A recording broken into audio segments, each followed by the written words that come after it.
Okay, welcome back, Okay, we're members. live again. Thank you, Ali. Welcome back. Mrs. Buchanan, please. Thank you, convener.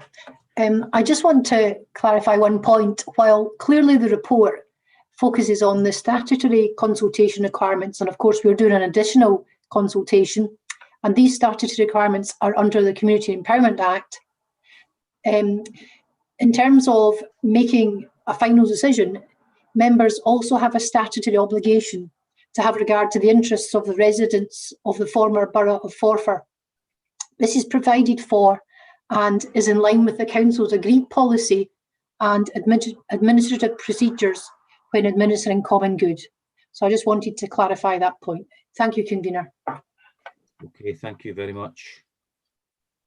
Councillor Macmillan-Douglas, do you wish to?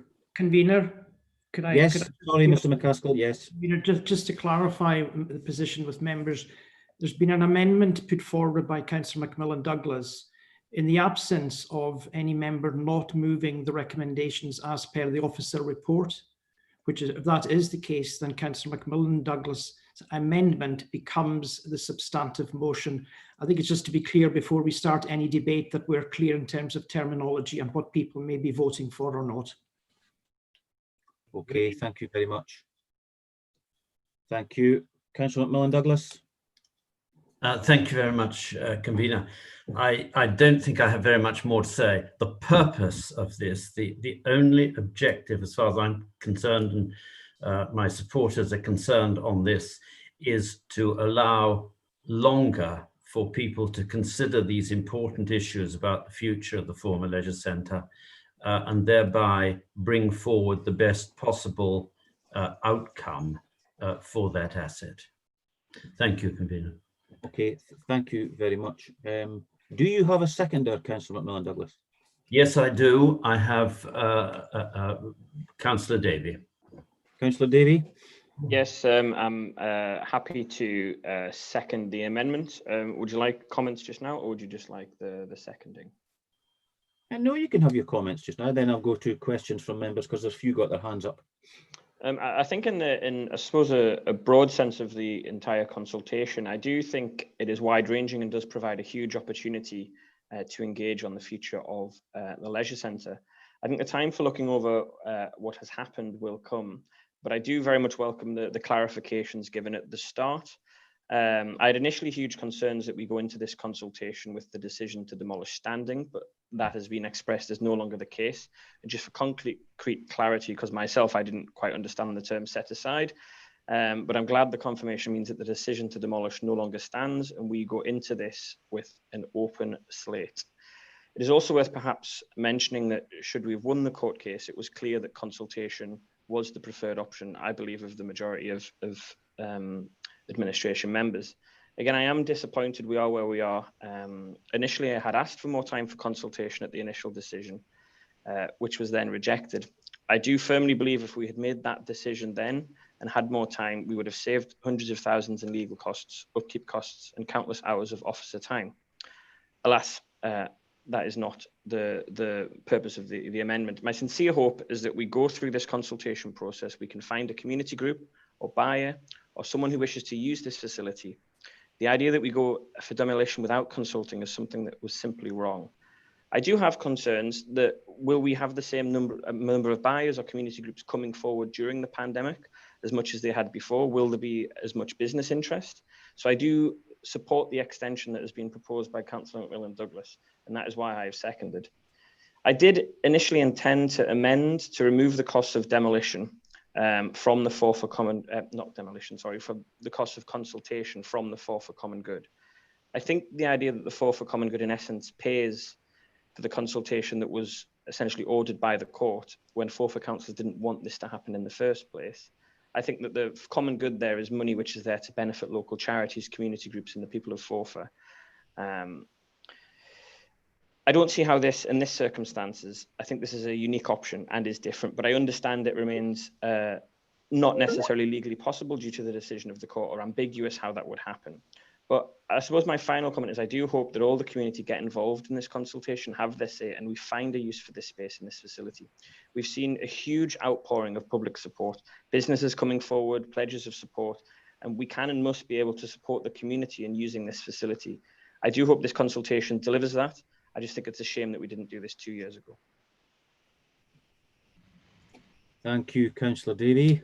Mrs. Buchanan?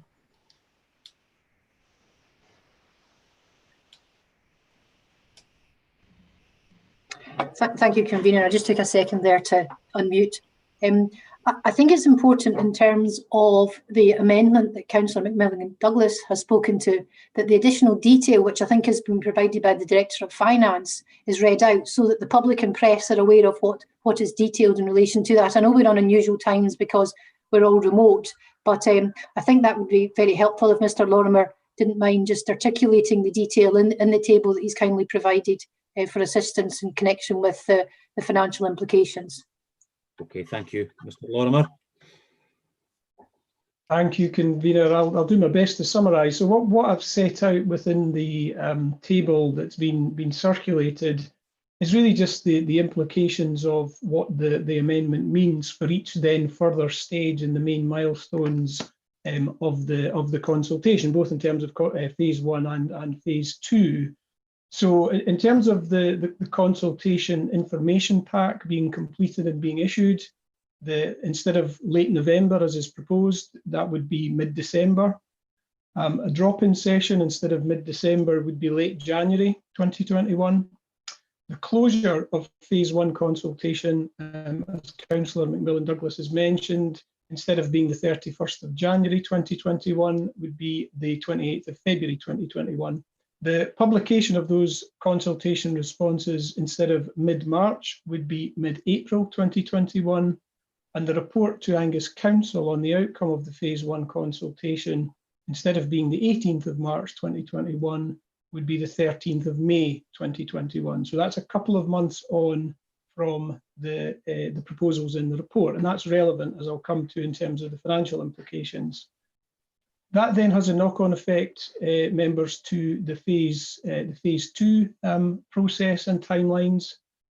What that would mean is that publication of the Council's preferred option for consultation under Section 104 of the Act, instead of being by the end of March, would be by the end of May. Now, as you've heard Mrs. Buchanan mention, or I think it was Mr. Cochrane mentioned, the minimum statutory requirement for that is 8 weeks. That, under the terms of the amendment, would take us to the conclusion of the publication of those responses at the end of July, the 31st of July 2021, instead of the 31st of May. And because that then takes us into the recess period for Council, the first opportunity for a normal Council meeting to consider the outcome of the phase 2 consultation would be sometime in September or October 2021, instead of June 2021, as is set out in the report. Now, Council hasn't agreed what the meeting schedule will be beyond June next year, so September, October is a best estimate. And what all of that means and what's set out within the financial implications commentary that has been provided is that means a 1 month extension to phase 1 ultimately results in, we think, probably about a 3 month delay in the Council reaching a conclusion on what the future of the building would be. That has cost implications, not in terms of the consultation itself, but in terms of the running costs for the former Lochside Leisure Centre, which continue to be incurred. Now, those are, it's mainly non-domestic rates, those are roughly £4,000 per month. So a 3 month delay would be around £12,000 of a cost. So that would be something for members to bear in mind as they consider the amendment, or it may well be the substantive motion, as Mr. Macaskill has mentioned.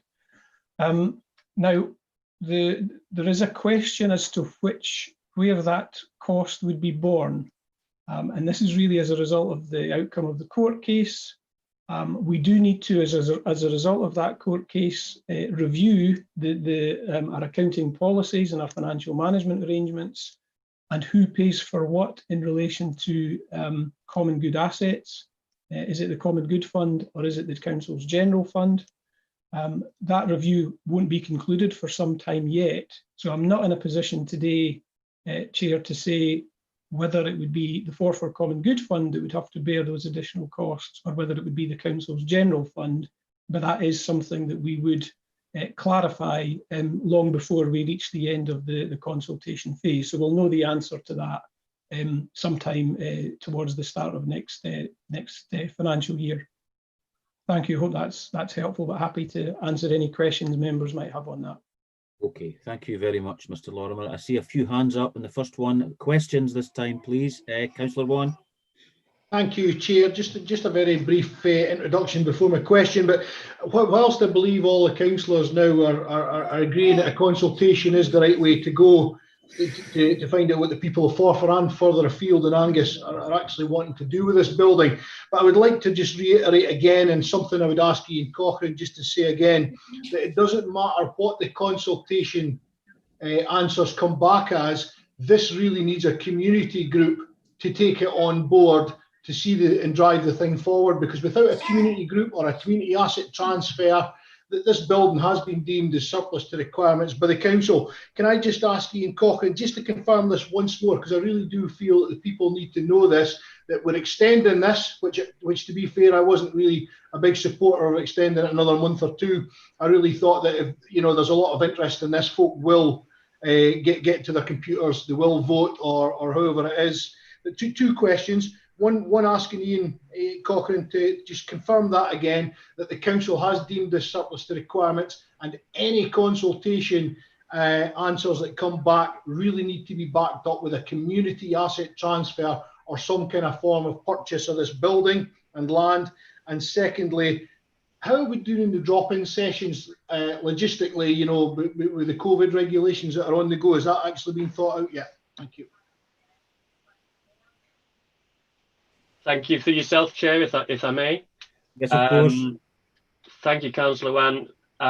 The options are set out in the table on the report.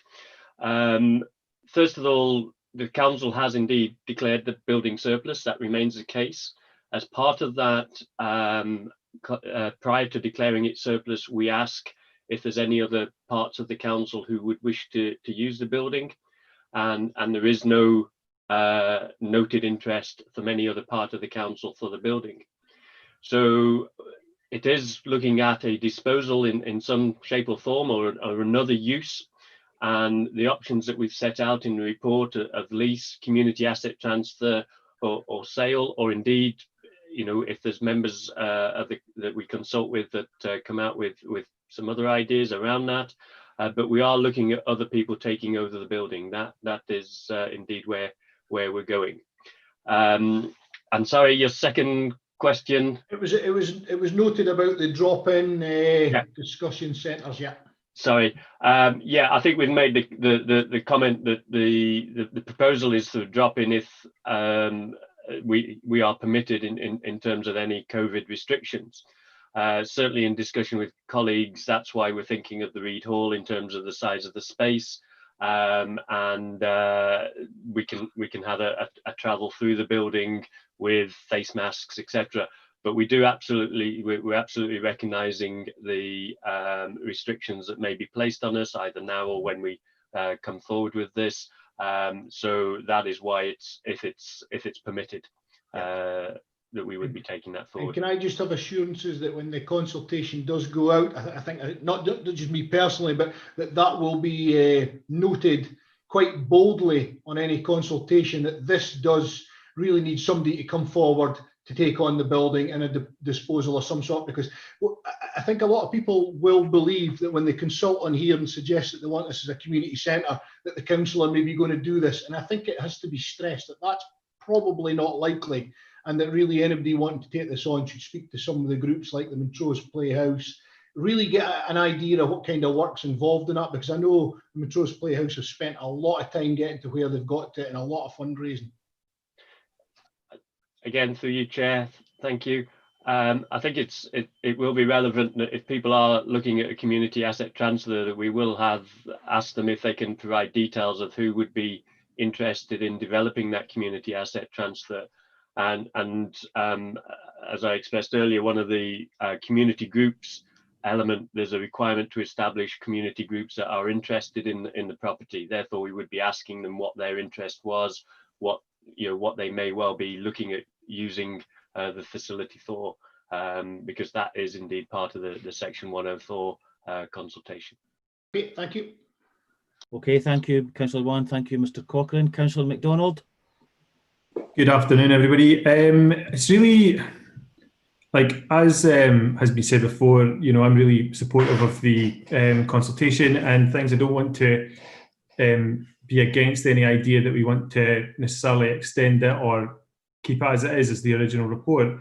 But I've got a question about how, and it's through you, convener, the wording of the financial implications of both of the amendments that have come in are very similar.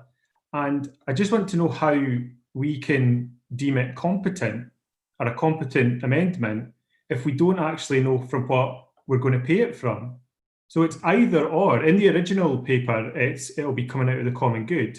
But in the amendments, it's £12,000 will be coming from either or a review. And how can we realistically make a solid financial judgment on what is the right way to take this if we don't actually know where the money for this is coming from? Like I say, I'm not against any of the things we're discussing here, but it's purely on that fact. I'm not sure how we can sit and judge the finances of something if we don't actually know where the money's coming from.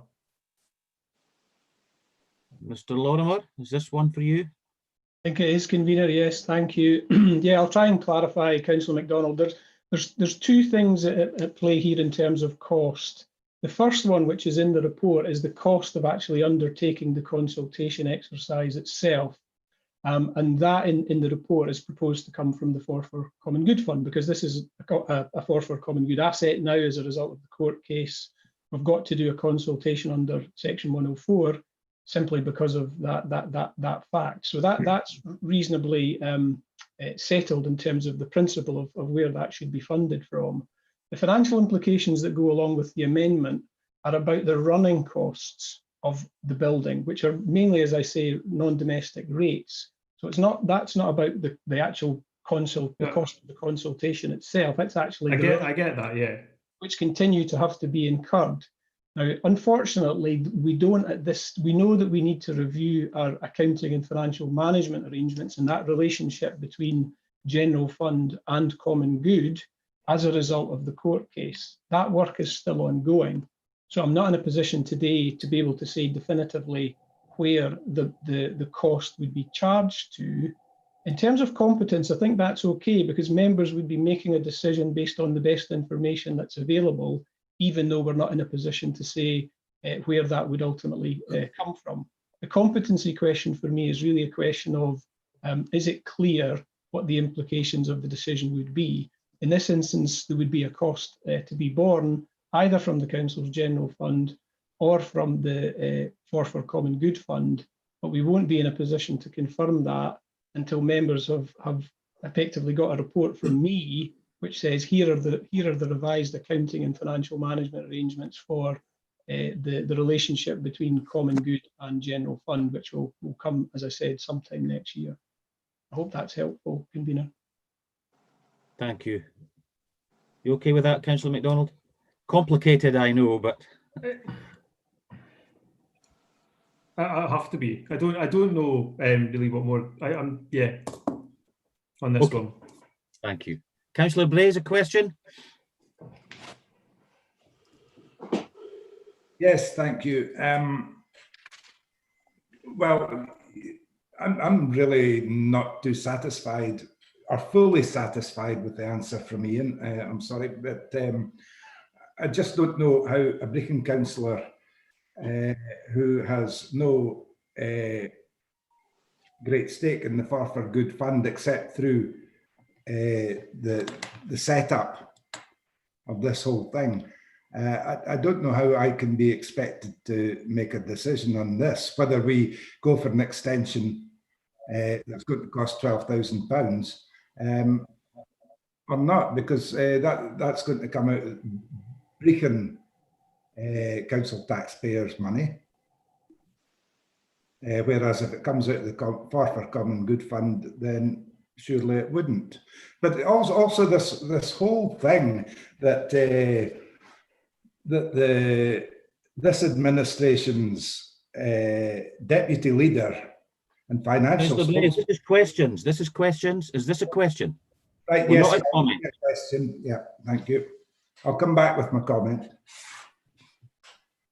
Mr. Lorimer, have you anything to, I think you've really answered it to Councillor McDonald, but you may want to touch just a bit on what Councillor Blaze asked there just now. Yeah, thank you, convener. Yeah, I'm just thinking, ultimately, when I bring forward the report about what the future relationship between common good and general fund should be, that would be the point at which members could take a view on where the extra costs associated with this amendment could be should be paid for. So we would actually make that decision as part of that further report, which may help assuage members' concerns about being able to make a decision on that today. So that would ultimately, that question would be answered as part of that further work that we'll need to do to look at where the costs, not just in terms of running costs, but a whole range of other things would go in future. So we will answer that question. We're just not in a position to answer it today. And then my question again is, how can I make a decision on this today until I know the answer of where the money's coming from? But there we are. Thank you. Thank you, Councillor Blaze. Councillor Hand, a question? Yeah, as a question, again, I'm still struggling with the same question as well. With the principle, if it's general funding, then it's local government and there's an obligation for us to consider best value. If it's common good, then ultimately Forfar Common Good and the people of Forfar are obviously got a vested interest in how long this takes. I've not got a problem at all with extending consultation. My concern is that it extends the cost and we're not certain where that cost is coming from. And I'm a bit wary again about this decision whilst we don't know the answer to the general fund question. And also you're looking at the potential outcomes depending on who comes forward. The potential for the general fund still to be meeting these costs for the £4,000 a month cost could extend beyond the £12,000 as well. And certainly taxpayers in our own ward, convener, will not be happy about spending something that's not going to have an impact on them either. But the other thing I want to know is when the package goes out for consultation, there's obviously a community asset transfer and sale options available. And I don't know if this is another option as well, but again, it could be a costly one, but maybe something that the community groups might come up with. And we've hit this with other applications from CAP before in terms of community asset transfer leases rather than actual disposal of the building. So will all that be covered with the pros and cons of that? Because I'm really quite concerned until we know what the overall impact on the general fund is going to be. This could go beyond September or October, because then if a community asset transfer element comes into play, we know that doesn't happen in a week or a month or whatever. That lasts a good bit of time afterwards. So I would just like some clarification about the full potential financial implications of this. I know we can't get an absolute answer, but I think there's more to consider than just the £12,000. Thank you, Councillor Hands. Mr. Lorimer, I'll put you on the spot again. Thank you, convener. Yeah, we can't absolutely answer that. In some ways, we're in the circumstances that we are in relation to this matter. So if there was another matter on a different thing related to a common good asset in a different town even, where there's a relationship between the common good and the general fund, because of the results of the court case, because of the need to review our existing accounting policies and financial management arrangements, we wouldn't be in a position to answer that question if it arose somewhere else. So we are in a position where, until that work is done, we're not in a position to answer definitively what who would meet what costs in relation to these type of matters. Now, I have said that there will be a report that will come back to members to agree what those new accounting policies and arrangements should be. And as part of that, we will then clarify which fund, be it common good or general fund, should meet which costs. And indeed, whether some of that looks backwards or whether it only looks forwards, and so on. Councillor Hans flags a risk, which is, depending on where this progresses to, the costs may continue to be incurred for some time to come. I think that is a risk that exists, and we won't be able to identify what the full extent of that risk is until we get into the consultation and see what comes from that. As I've said, I don't think it's a satisfactory or an ideal position to be in, where I'm not able to say definitively at this stage where the costs will be charged to in terms of our accounts, but that question will be answered. I think members would have to judge the amendment on the basis of the information that we have and the advice that I can provide today. But I do accept that it's not an ideal circumstance, but it is where we are as a result of the court case. Thank you. Councillor Sturrock. Thank you, Chair. I recognise all the financial arrangements that the other members have made, and to an extent I agree with them. And I don't envy Mr. Ian Lorimer having to sit there and give an uncertain answers to how the cost is going to be apportioned at the end of the day. But my main question is, and it has not been said to me specifically, as to why do we need a month extension on the consultation?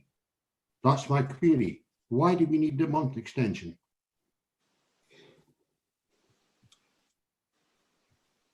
Is that one for you, Mr. Lorimer? I'm sorry, I keep referring back to you, but I don't know if it is one for you.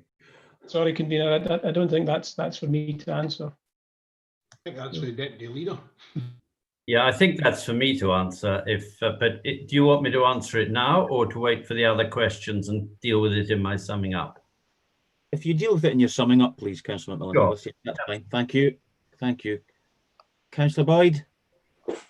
Yes, confused.com with the situation with all these finances. I must confess, I would have thought that it's actually up to the person who's in the chair to deem whether something is financially competent or not, as I've found out to our peril before, where we've thought we've had financially competent motions, and then it's actually it's the person that's in the chair, you today, Councillor Follium, that says whether it's financially competent or not. And it's you that then takes the situation for cutting to the chase, takes the flat for it. So the question is, how have we, and it's to Jackie Buchanan, how have we got ourselves in this position where I, again, being Deputy Provost and also being a convener in the past, I thought these things were all sorted out before we come to full council. This is a bizarre situation where the administration are bringing in amendments to what they're meant to have done at a pre-agenda, which was well over a week ago. It's bizarre. So maybe Jackie Buchanan could answer why was this all not sorted out?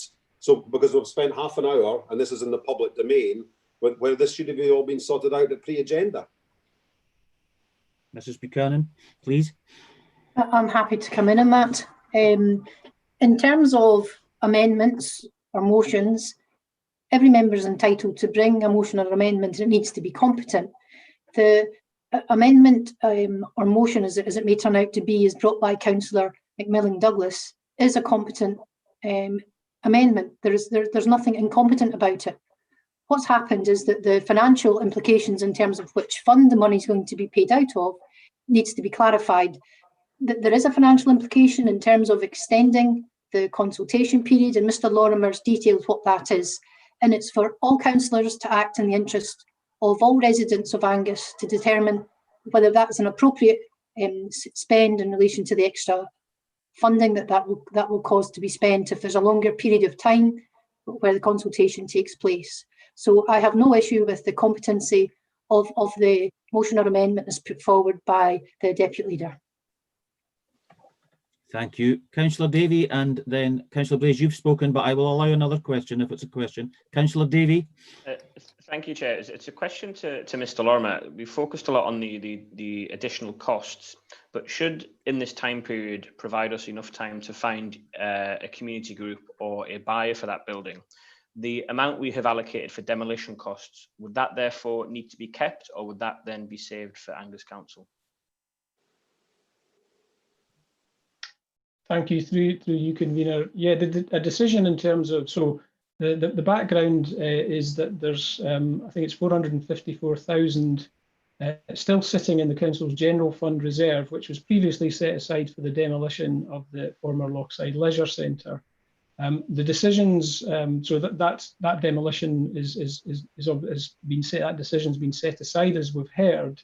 So the future use of that money that has been set aside within general fund reserves has still to be determined, and I would have thought that would be part of the consideration in the upcoming budget setting for 21-22 financial year. So that the future use of that money would have to be reconsidered now. Convener, thank you.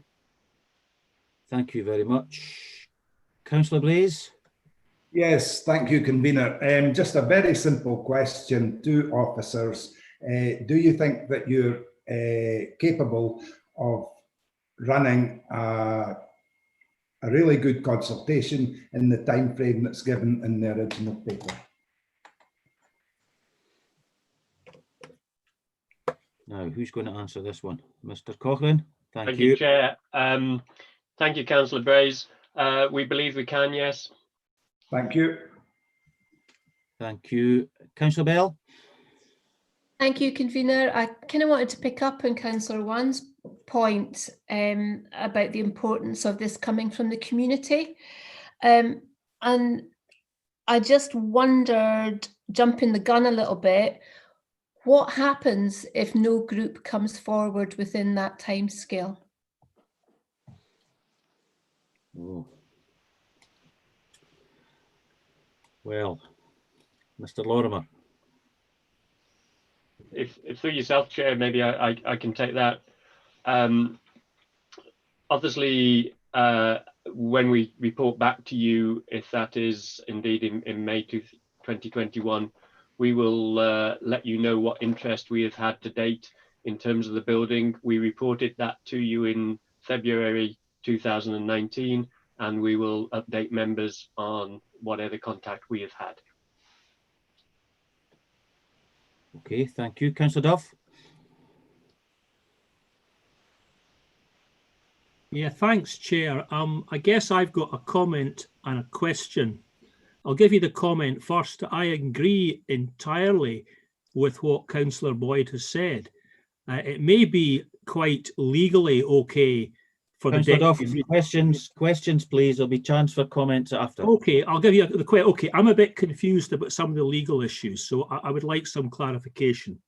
I think earlier the comment was made that consultation would have to be done across Angus for legal reasons. I think maybe Mr. Cochrane made that point.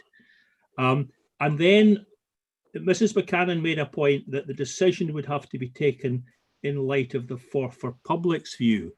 I'm a little bit confused as to what, I think we've got two things at play here. We have got the law and we've got Angus Council's custom and practice. And I think we need to try and tease these two apart. So I wonder if I could get an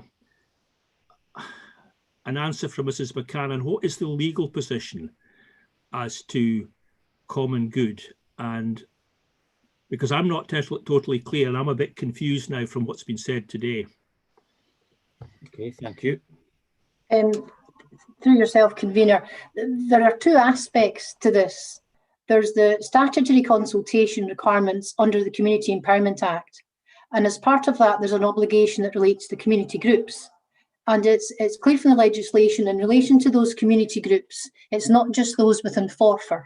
It's the wider community groups within Angus, because it would be community groups that may have an interest or have expressed an interest in that property. And in terms of the first consultation, it will be narrated in such a way that we try as far as we can to contact every group and ask if they would be interested. Because quite clearly it might not simply be groups in Forfar that might have an interest in this building. The second aspect which Councillor Duff referred to was in relation to the Council's own policies and procedures that we have. And I can clarify that such policies and procedures are based on Statute 2, and they're based on Section 15 of the Local Government Etc. Scotland Act 1994. Now it provides, when administering common good property, the Council shall have regard to the interests of the inhabitants of the area to which the common good property related prior to the 16th of May 1975. In this case, it's of course the Forfar Borough. So those two obligations sit side by side, the initial one in terms of the 1994 Act, and then the later one in terms of the Community Empowerment Act.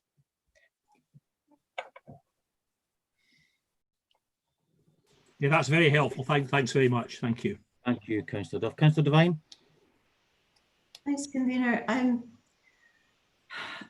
I need to get this clear in my head. Are we now not going to vote on that original motion? Because that motion seemed very clear to us. And I think most people were happy with it. It's been, Mr. Cochrane said that it can be done in that timescale. But if we don't, and we've got the amendment as the present motion, then we're kind of bounced into voting for a longer time and therefore greater expenditure. And I'm really quite annoyed about that, because it's as a Forfar councillor, it could well end up as the Forfar Common Good Bill. Convener, Yes. I was going to give some advice to members at some point in the debate, but I think it's inappropriate given Councillor Devine's comments that I make trying to make that clarification now. I did say at the outset of this item that a motion is where a recommendation on officer report is moved. So a member, it is open to any member to move on the officer recommendation. That would become the motion. No member up to now has indicated that they are supportive of that, but it is open to any member to move and second. And as Councillor Devine talks about, a vote will then take place. However, I also note from the outset of the discussion that Councillor Cheap has indicated that he has an amendment too. So the process would be, there cannot be a vote unless there's a contrary view. So there is the report on officer recommendations, which sits with the original timetable, and there is an alternative view taken from the amendment by Councillor Macmillan Douglas. So I think we're at the juncture, Convener, where we would want to ask, is there a motion in terms of the officer report? Yes, I was just about to come to that, Mr. Macaskill. Is there anybody going to move and second the officer report? Convener, can I move the report? Councillor Wan, you're moving it. Do you have a seconder? Yes, Councillor Salmond. Councillor Salmond, you're on mute. First of all, just before we go any further, can I ask you all that have spoken to take your hands down, because it's confusing me. There's 5 hands up here, and I think all these people have spoken. I'm sorry, comment. Sorry, Councillor Fotheringham. I'll second Councillor Wan. Okay, so that's the motion, and Councillor Macmillan Douglas has had a proposer and a seconder for his amendment. Comments? Councillor Duff? Yeah, thanks, Convener. Yeah, happy to support both Councillor Wan and Salmon's motion, I think. The comment I was going to make before when you cut me off was, while it may be legally competent for the Deputy Leader of the Council to raise a motion, I think it's highly inappropriate. The Leader and Deputy Leader attend the pre-agenda. If they're unhappy with the paper, that is the point when they should change it. This happens far too often, in my opinion, and we've wasted an hour of council time talking about an amendment to a paper that Councillor Macmillan Douglas could have sorted a week ago at the pre-agenda stage. This is just a waste of our time and is not good practice, I would suggest. Well, we've heard from Mrs. Buchanan, and Mrs. Buchanan says this is perfectly competent. It is competent, but it's inappropriate. Thank you, Councillor Duff. Councillor Whiteside? Thanks, convener. I welcome the consultation like I think every member. However, I am uncomfortable about the implications of the delay, given that the first part of the consultation is basically idea gathering, and I think the implications of delaying that a month, which would result in a 2 or 3 month delay and the ensuing cost is unacceptable. So I would also support Councillor Vaughan's motion. I also think it's worth, this is obviously open to the public, the meeting, but they'll be able to view the meeting. And I think Councillor Davies' remarks were once again misleading. The court decision was not against demolition, it was against doing anything without consultation. And I think we should make that clear because it's confusing for members of the public. Now, Councillor Davies said that they won. However, the decision would equally have applied against sale. He didn't propose a consultation. He proposed selling it off cheaply. So I just want to make that clear for members of the public who might be watching this. And once again, I would like to support Councillor Vaughan in the original timescale of the consultation. Thank you, Councillor Whiteside. Councillor Cheap. Thank you, Chair. Just the reason for the comment simply is just saying what Councillor Hans mentioned earlier this afternoon, that regardless of how long this consultation is, whether it's as per the motion or this first amendment, this building is going to sit empty for some considerable time after that, regardless, and is going to rack up costs still. So, but I think the most important thing here is to get the consultation right, and there is a concern that we're doing it over a Christmas period, a New Year period, and I think that could have a delay tactic anyway, a delay tactic in the whole thing. So I would probably support the longer consultation. Just in it, and then it's not my amendment, Chair. I'm not sure why Councillor Moore isn't speaking. It's his amendment that I'm meant to be seconding. That's all. Okay. Well, we have a motion and an amendment on the table at this point in time, so we can't take another one just now. Thank you. Councillor Blaze. Yes, thank you. Yes, I would support Councillor Vaughan's motion. I think that's the correct thing to do because officers have told us that they're satisfied that they can deliver a good consultation in the time frame that has been suggested.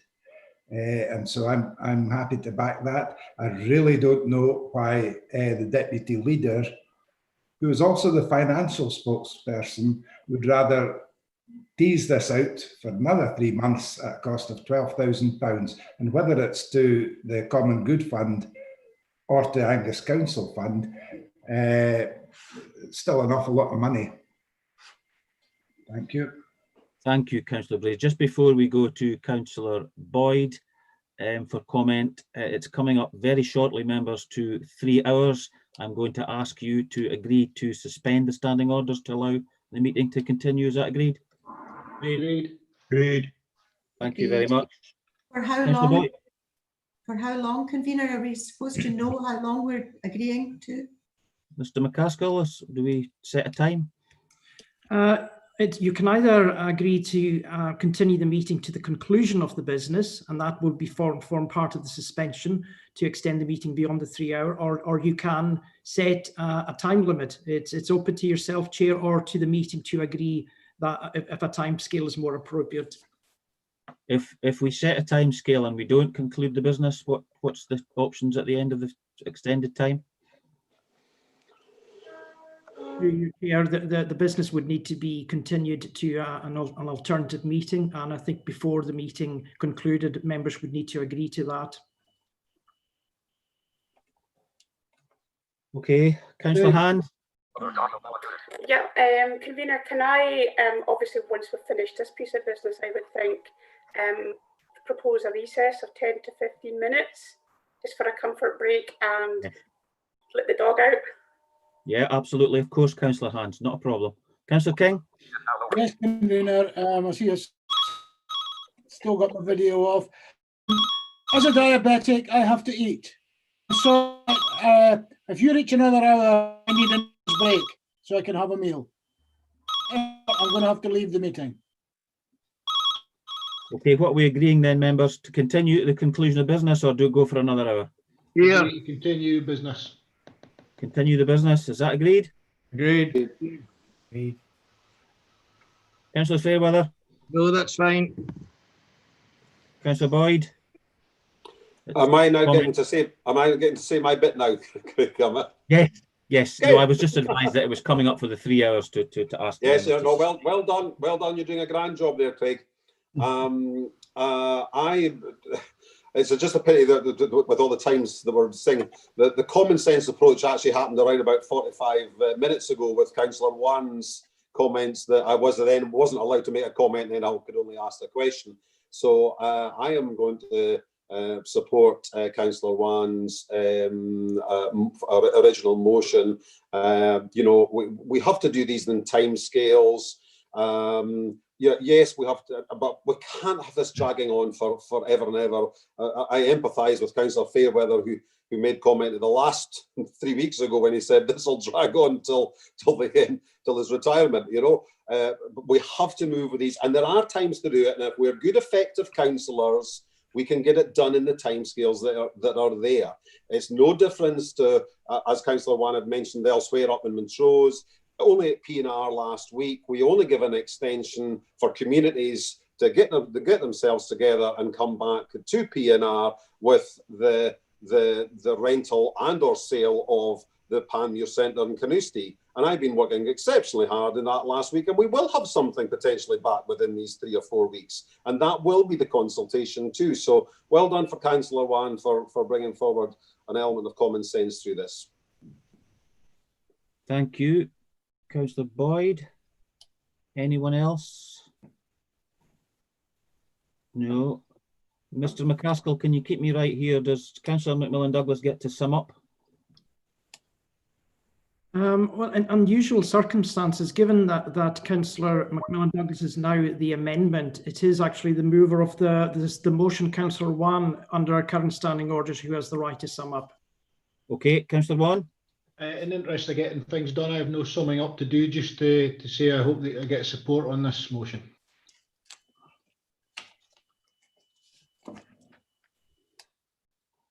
Okay, Mr. Macaskill, let's go to the vote.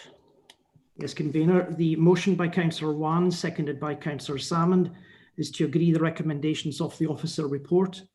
The amendment by Councillor McMillan-Douglas, seconded by Councillor Davey, is as circulated and as verbally summarised by the Director of Finance. Do you please vote motion or amendment? Convener? Amendment. Councillor Bell? Motion. Councillor Boyd? Motion. Councillor Braze? Motion. Councillor Cheap? Amendment. Councillor Davey? Amendment. Councillor Devine? Motion. Councillor Duff? Councillor Duff, you're muted. Councillor Duff, you're muted.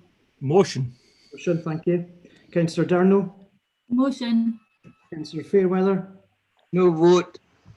Councillor Fotheringham? Oh, sorry, apologies. Councillor Hands? Motion. Councillor King? Motion. Councillor Laurie? Amendment. Councillor Lumgear? Not me. Councillor Lumgear present? No. Councillor McMillan-Douglas?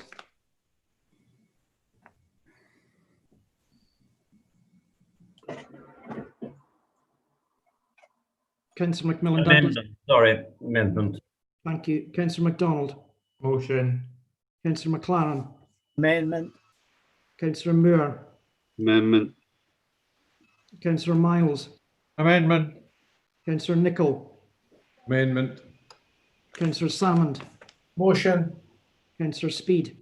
Amendment. Councillor Sturrock? Motion. Councillor Wan? Motion. And Councillor Whiteside? Motion. Convener, the motion has 13 votes, the amendment has 10 votes, the motion is carried, and Councillor Cheap has given notice of a further amendment. Okay, thank you, Mr. McCaskill. Councillor Cheap. I'll just reiterate, it's Councillor Moore that has the amendment. Okay, Councillor Moore. Thank you, convener. Has the amendment been circulated? Yes. Everybody has a copy. I think what I'm going to say has already been said. The locksmith centre issue has been both time-consuming and contentious in recent past. The issue has been detrimental to the people of Angus in deflecting resources away from the critical matter of combating COVID-19 to concentrate on matters which, while necessary to be addressed, have been considered in a laborious way. However, we are now being asked to approve a consultation process which I believe is flawed. We must ensure that we get it right this time. So let's look at what we've been asked to do. I agree with the first point to set aside report 4819, which I have included in my amendment.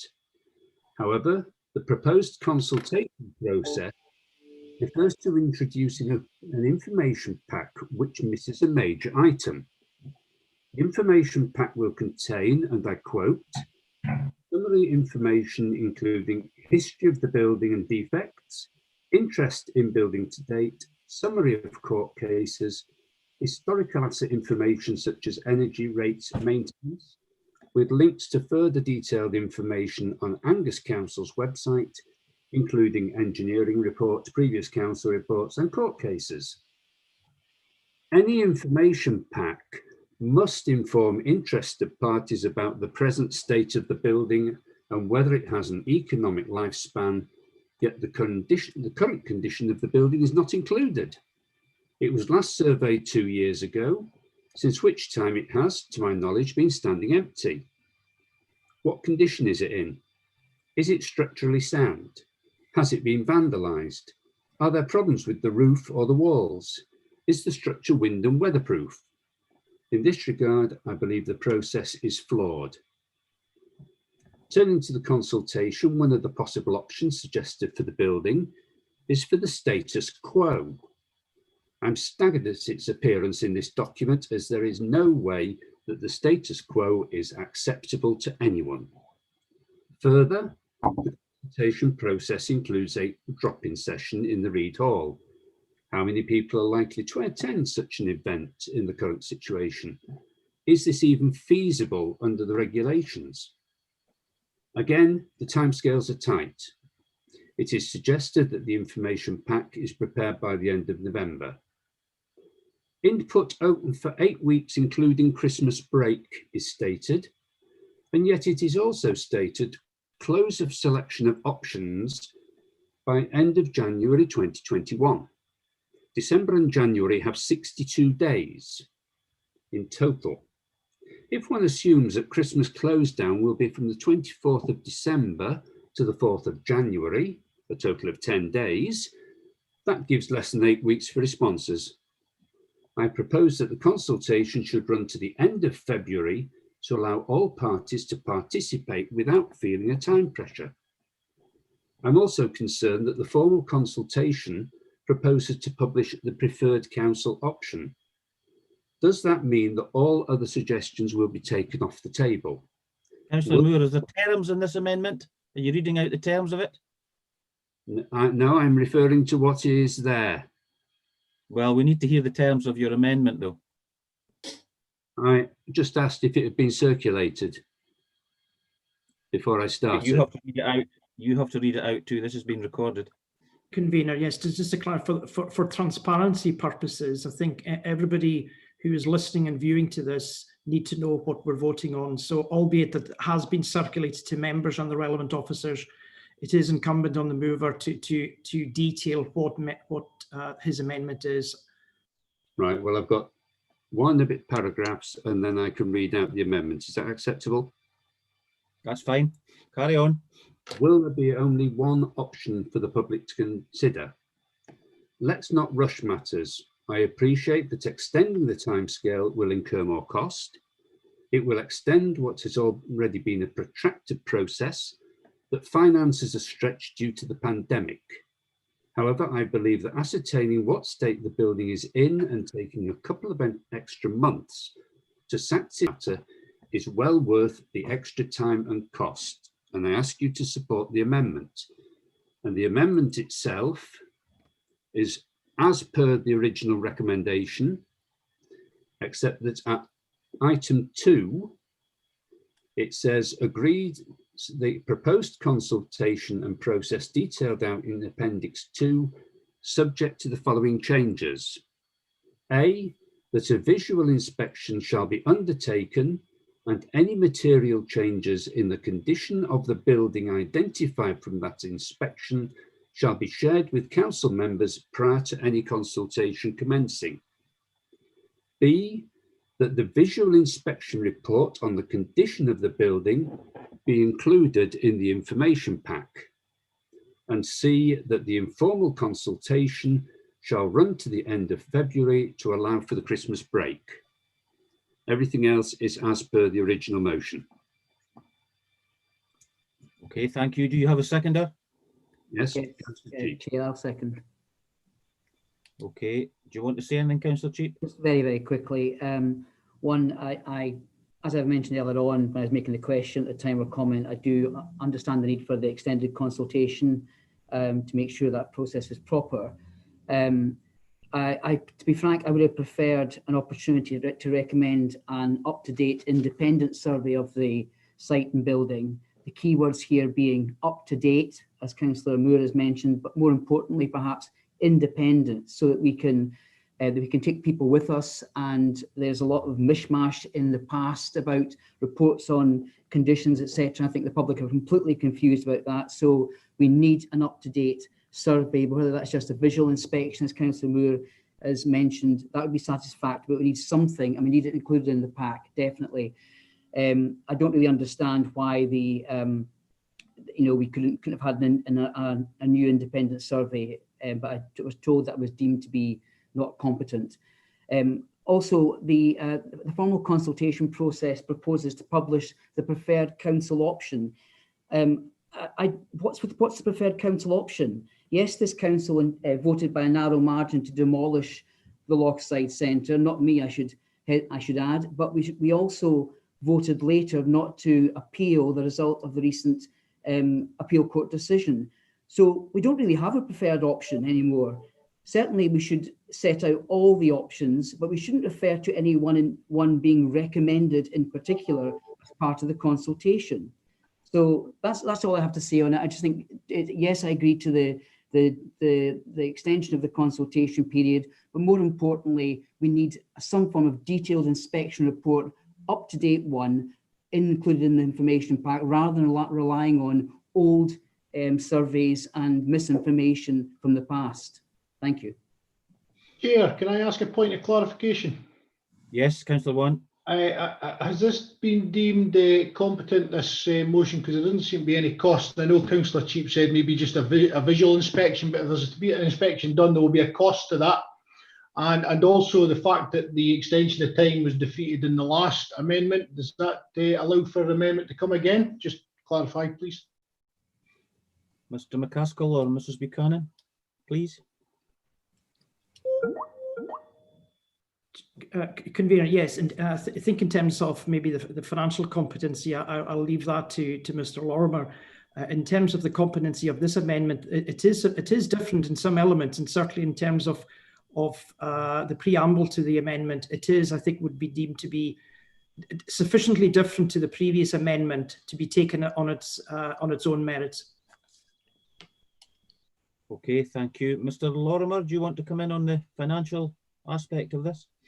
Please. Yes, thank you, convener. Yeah, so the paper that's been circulated, the financial implications are described there. That is on the basis of the wording of the amendment, and that is that a visual inspection shall be undertaken. Now, my expectation is that visual expectation would be done by council staff, so there are no financial implications. If there's to be a different view about the level of that inspection and who should do it, then that would have financial implications which would need to be assessed.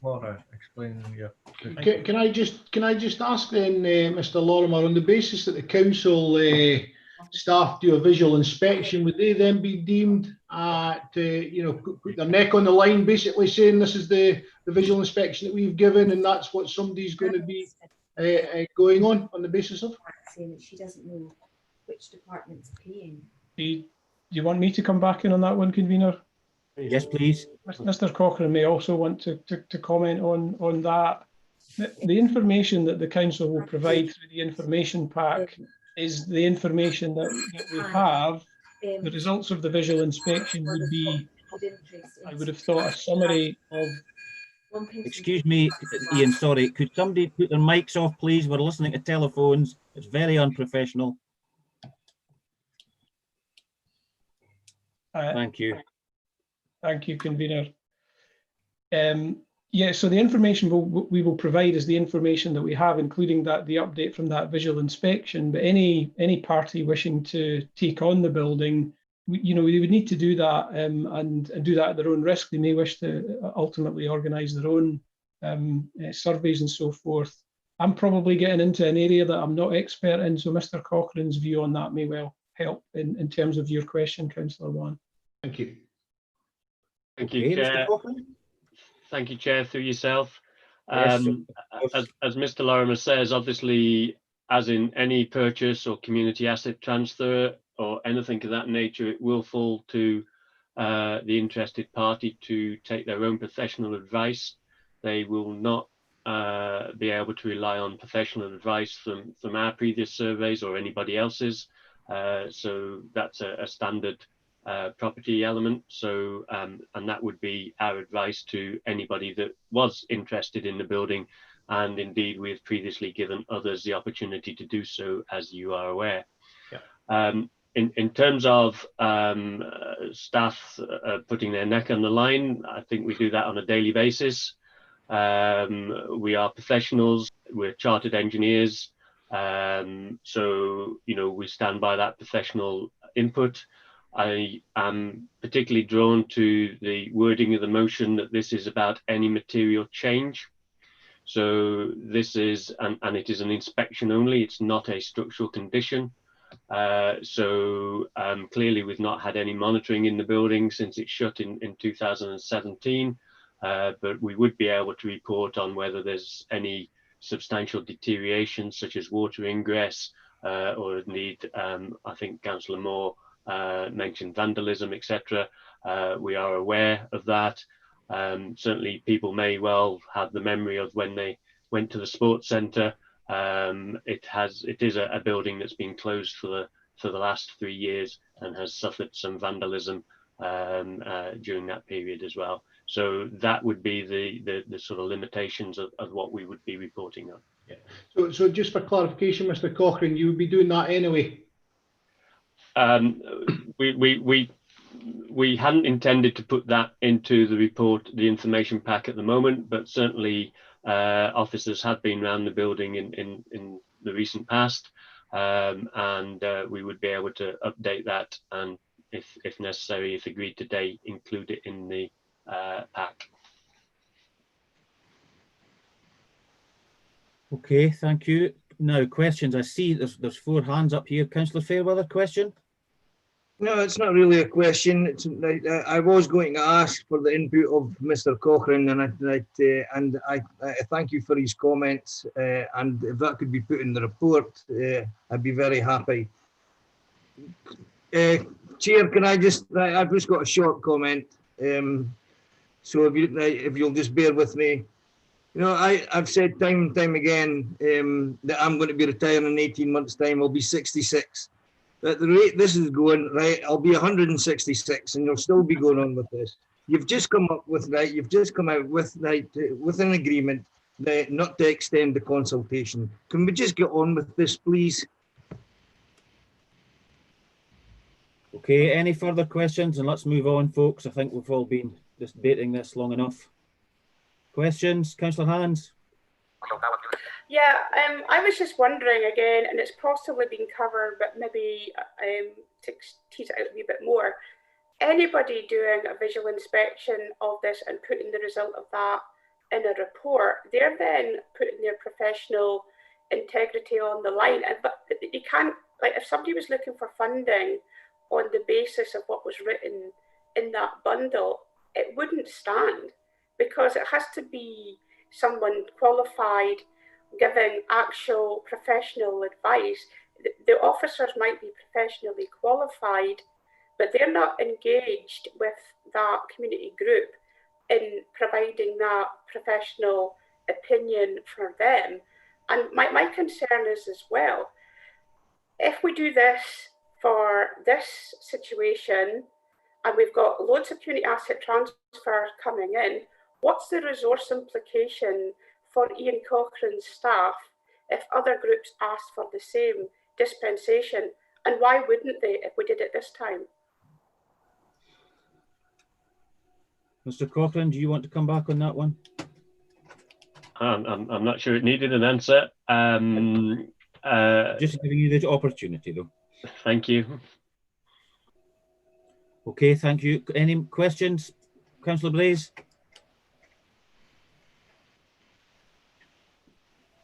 Mine's is a comment. Okay, Councillor Boyd, a question? Yes, I'd like to ask why something that Councillor Cheap had mentioned of it was not competent to have an independent survey after 2 years or whatever.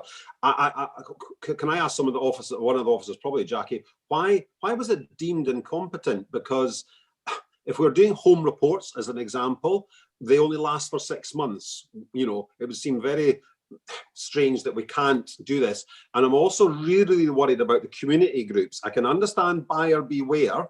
I totally get that. I've mentioned it before, buyer beware, and that's why you need that. But I think if we're dealing with community groups, it's no different to what the conversations that we had last week about, back to I'm saying again, the Panmure Centre, and you know, we can't allow people to buy a pig in a poke. So we've got to actually, you know, be able to say, look, you've got reality checks here as well. So I'd rather they had reality checks via an independent survey being done.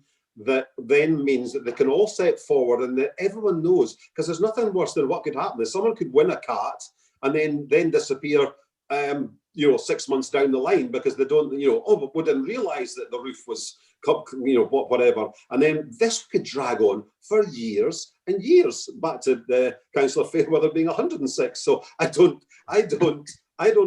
just can't see why we can't, within and still keeping to the timescales, give the people an independent survey on what was there. We wouldn't have to extend. These things can be organised very, very quickly. But at least we're giving the communities the right chance to, and with a reality check. Sorry. Don't know how we get out of it. But, Mrs. Buchanan, do you wish to come in? Point of clarification, Craig, when you get a minute. Yeah, Mrs. Buchanan. I've not been asked about the competency of the survey report, an independent survey report. Perhaps Councillor Cheap can clarify that issue, please, because I think that's not clear in terms of the actual amendment that's been put forward. It doesn't mention an independent survey. It talks about a visual inspection. Yeah, I can go back very quickly on this. Let's take a step back from it all. The original amendment was proposing that an independent, up-to-date survey was to be undertaken, and that was the amendment that I was actually going to second, because that was we've had so much talk about the leisure centre sinking, the conditions, etc. The public need an honest, up-to-date, independent survey of the site to be put forward here. And when that was the original amendment I heard, but then I heard from Councillor Moore that Mr. Lorimer had said that that proposal would be deemed not competent. And I don't really understand why either, but I've agreed to a lower level amendment. I actually wanted an independent survey. That was my basis for my support, but I was told that was not going to be competent. I understand the aspect of that now. I didn't understand it in terms of the 2-year aspect that was raised. Perhaps I could ask Mr. Mr. Lorimer to come in and explain as he gave the advice directly. If I may, Chair, through yourself, it was indeed myself and Mr. Lorimer on a call to Councillor Moore last night that discussed whether an independent survey would be appropriate. We have had surveys previously. Part of the challenge of this project is that we have differences of opinions on the surveys, and other parties believe the building has a substantial life. Others believe that it has a limited service life, and that is where some of the dispute that we have been involved in for the past couple of years has come from. And therefore, there would be a concern, first of all, as we've already said, any survey that we now undertook could not be relied on by any other party.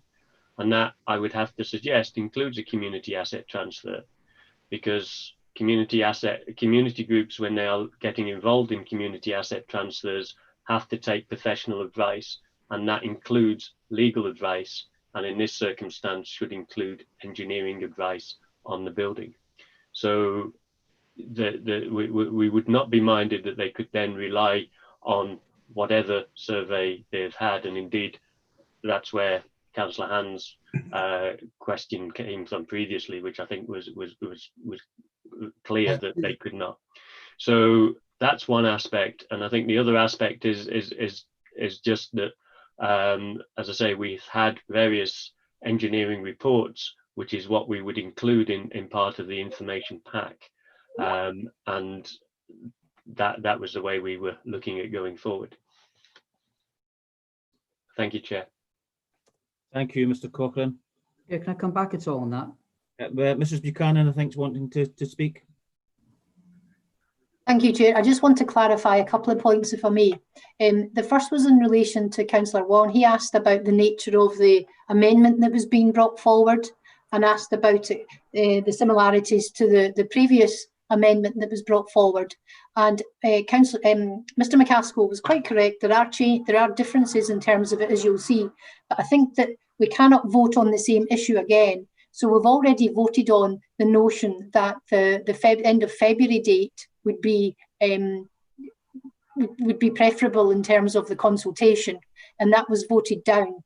So I would suggest that the amendment now brought is in relation to the other aspects that were not relevant and not stated in the first amendment. Chair, that was the clarification I was wanting to ask. It wasn't about the whole motion, it was about that element at the time. Thank you. Okay, thank you. Councillor Durno. Sorry, Chair, just one more aspect. It's in relation to, I think, I just want to clarify for Councillor Cheap that in terms of the legislation, after the first consultation, and when we take the statutory consultation forward, that provides by its nature that we can only do one proposal. So whether that's for a disposal or a change of use, that must be the one that's put forward in terms of the statutory consultation. Just to clarify that. Thank you. Thank you. Councillor Durno. I just wanted to ask Mr. Cochrane, is the original plans for the building available to be looked at? Can the general public or anybody look at the plans? Are they still available since it was built such a long time ago? And particularly wanted to see what underneath the building, what the structure was and what was put in place before that building was built. I'm particularly interested in that, and I wondered if it was something that we could actually have a look at some point, because I wouldn't like a community group to take it on, with anything, underneath the building that wasn't favourably nice. if that would be the question. Okay. Thank you, Chair, for yourself. Thank you, Councillor Durno. The reports that we were proposing to share include details of the construction and a discussion on the material underneath the building. Indeed, I think you're aware that the building seems to have been a previous tip, and therefore we have some details of that. We don't have the original drawings themselves, But we do have our own asset management plan, which gives a plan of the building and the sizes of the rooms and that sort of thing. But as I say, that's part of that historical information that we were going to provide was previous reports, which give some detail of the construction. Thank you, Chair. Okay, thank you. I noticed there's some members that have spoken that have still got their hands up. Could they take them down, please? Because they're actually confusing me. If you're not going to speak, can you lower your hands? Councillor Durno, your hand's still up.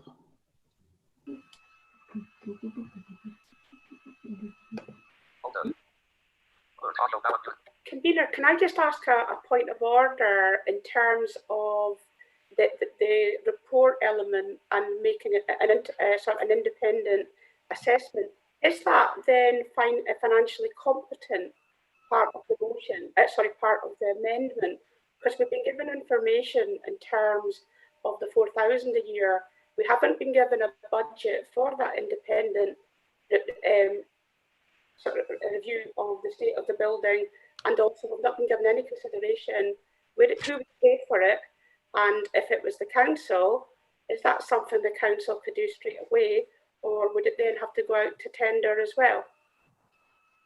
Convener, can I come back on that, please? No, I think an officer should be answering that, should they not? Mr. Lorimer, is it one for you? Yeah, I think a similar question came up a little while ago, Convener. The financial implications of the amendment are on the basis of the wording of the amendment, which Councillor Moore read out. If there is a desire to change the wording of that amendment, in terms of a structural survey, then that does have different financial implications, as I said, which haven't been assessed, and I wouldn't be in a position to assess at this meeting today. So I think the amendment would have to go forward. In terms of competency, my advice to you, Convener, would be the wording of the amendment as constructed would be the basis on which it would need to be considered to be financially competent. Thank you. Okay. Thank you. Thank you very much. Councillor Davey, question? Sorry, it was a comment, Convener. Okay. Councillor Blaze, question? Comment. Okay. Councillor Cheap, question? Mine was a comment just in response. Okay, no more questions then. We'll just... Councillor Salmon, did you have a question or comment? Mine's a question for Mrs. Buchanan. So I take it after hearing from Mrs. Buchanan that in the amendment 2C would have to be removed. Yes. So we'd only be considering 2A and 2B in the second section. Yes, we would need in effect to remove the reference to the informal consultation running to the end of February, because we've considered that already. So other than that, you're correct, 2C would need to come out. Other than that, it would remain. Thank you. Okay, thank you. Right, no more questions? Good. Sorry, comment? Chair, I do have a question actually. On the basis that that one's removed, I would have no objection to adding to my motion, or the proposer for the motion, that we add in the not independent survey obviously, but the visual inspection. I've got no issue with the officers if they're happy to do that, adding that into my motion if that saves time. Advice, Mr. Macaskill? Councillor Moore, are you happy with that? I am happy for 2A and B to be included in Councillor Wan's motion, subject to my second agreement. Just remind me, 2B, I was only on about the visual inspection, is that right? Yeah, A is that a visual inspection shall be undertaken and any material changes in the condition of the building identified from that inspection shall be shared with council members prior to any consultation commencing.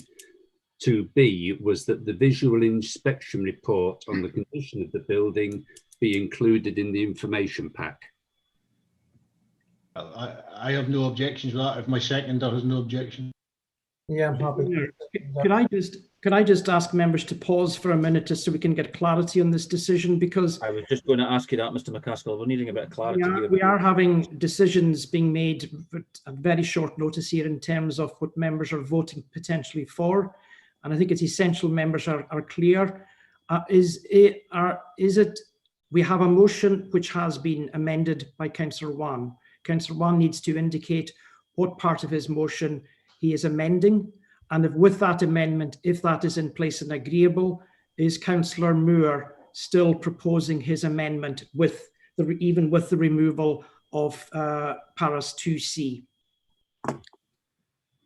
So I would ask through you, Chair, if I could get a response in terms of the amendment and also the amended motion. Okay, Councillor Wan. Yeah, as indicated there, I personally, on my motion, have no issue with a visual inspection at no cost.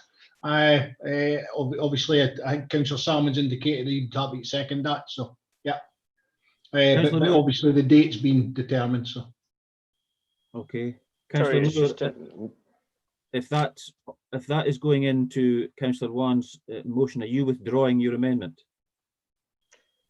I will withdraw the amendment if it goes into if 2A and 2B go into Councillor Wan's motion. I will be content to withdraw the amendment subject to my seconders' agreement. Yeah, I'm fine. Yeah. Okay, well, let's just get it finished with. Okay, Mr. Macaskill, does that make sense? To myself, it does, Chair. I'm just going back to Councillor Wan. It's 2A and 2B. Yes. Not just simply the reference to a visual inspection, but the wording as per the amendment of A and B in Councillor Moore's amendment. 2 seconds. Sorry, a question for Mrs. Sorry, could I just wait for a response from Councillor Wan, convener? Yeah, 2 seconds. A visual inspection shall be undertaken. Material changes the visual inspection. Yeah, I think they're both the same. If a visual inspection is done, I would expect it to be in the park anyway, so I'm quite happy with that. Thank you, convener. So, can we have it read out then what we're agreeing?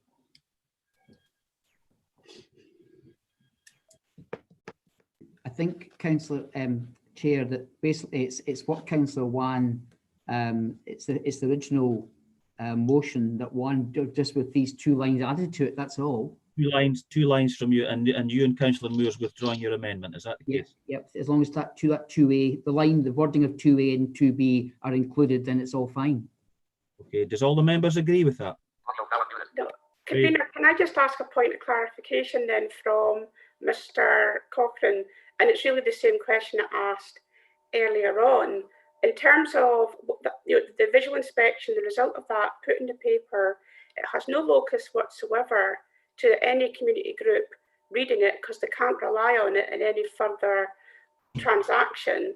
And then I'm also wondering as well, what resource implications is 2B putting on his staff in terms of any future CAT applications, other community groups asks for the same visual inspection. I think by introducing 2B to the original motion, we're putting a heck of a lot of potential work on council officers at a time when they least need it. I'd be happy to support 2A, but I'm not happy to support 2B. Mr. Cochrane. Thank you.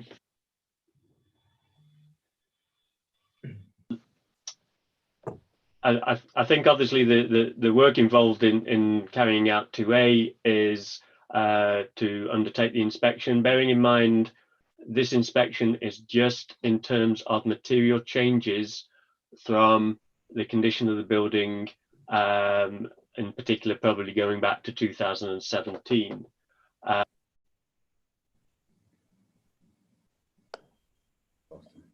And therefore it will be a simple inspection of the building.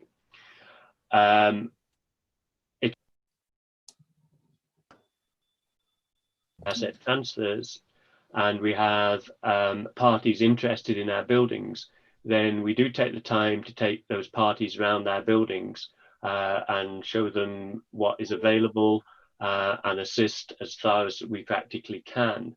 But it would still fall, in my view, to the community to take out their proper professional advice, particularly on this building, given the concerns that we have previously expressed in our reports to you.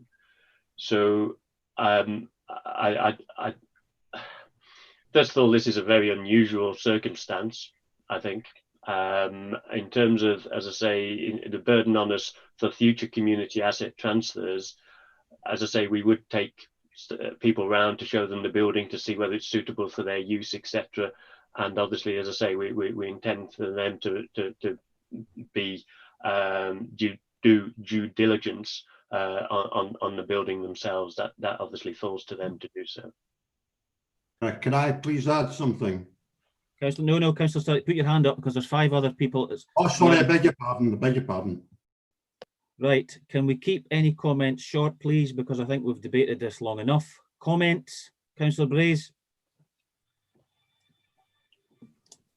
Yes, thank you. Well, firstly, I think that I've no problem at all with the visual inspection of the building.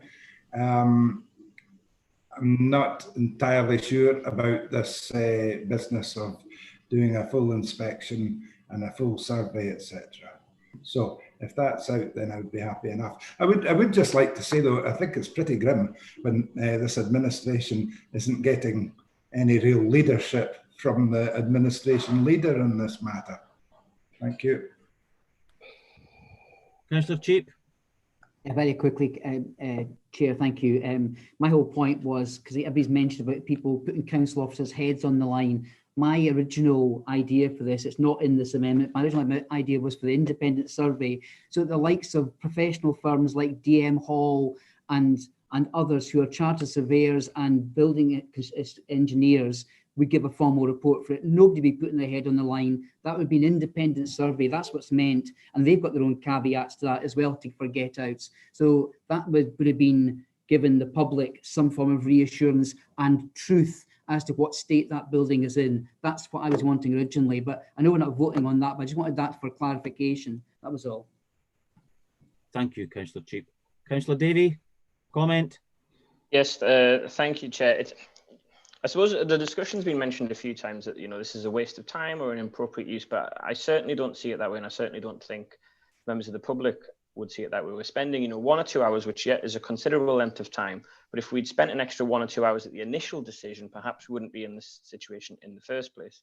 I don't see how, personally, we can be in favour of having less information.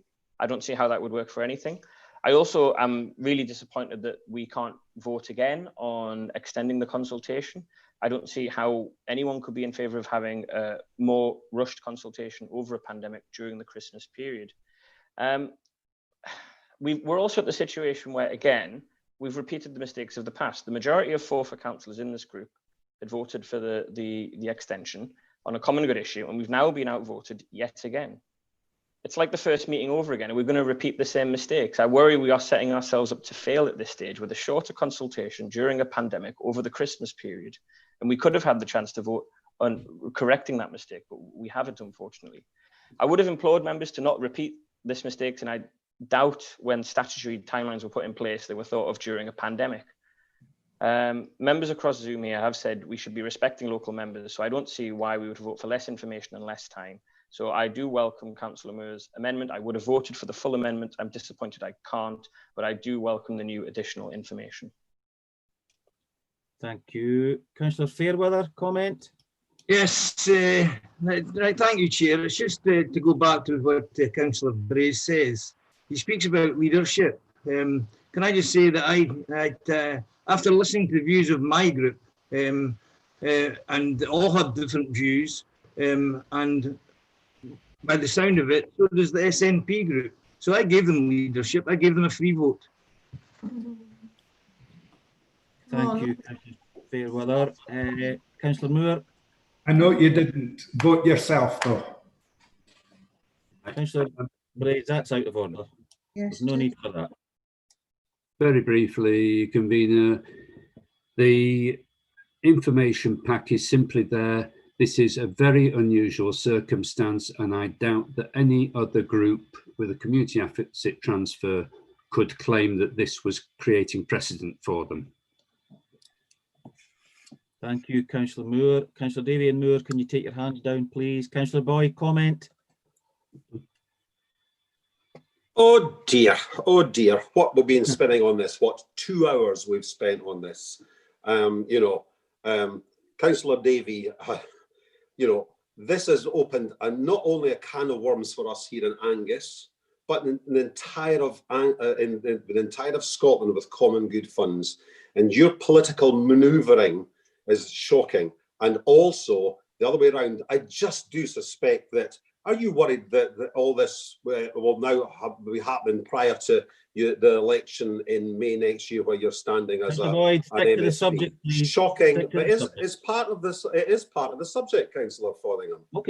Okay, carry on, but stick to the. But that's all I was going to say, is this has opened a complete and absolute can of worms for not only for Angus Council but for all of Scotland, and it's all just for political gain. Shocking, but just remember what happened to Trump. Thank you. Councillor Boyd, can you take your hand down, because I get confused when they're all waving at me. Thank you. Right, no more. Okay. Right, can we just have a recap here? Do we agree the addition from Councillor Moore's proposed amendment to go on to Councillor Wan's original motion? Has that, are we agreeing that? Yeah. Agreed. Sure, just to bear with me, convener, it is the original motion with paras 2A and 2B of Councillor Moore's original amendment added, just for the avoidance of doubt, Chair. Yeah. Thank you, Mr. Macaskill, and that's agreed, members. Is that agreed? Yes. Thank you. Now, agenda item number 10. We'll move on. Convener, I think we had agreed from Councillor Hans that after this item it would be a 10-minute comfort break. Yes, that's correct. Thank you, Mr. Macaskill. Absolutely. Yes, please. Not at all. 10-minute comfort break. Is that agreed?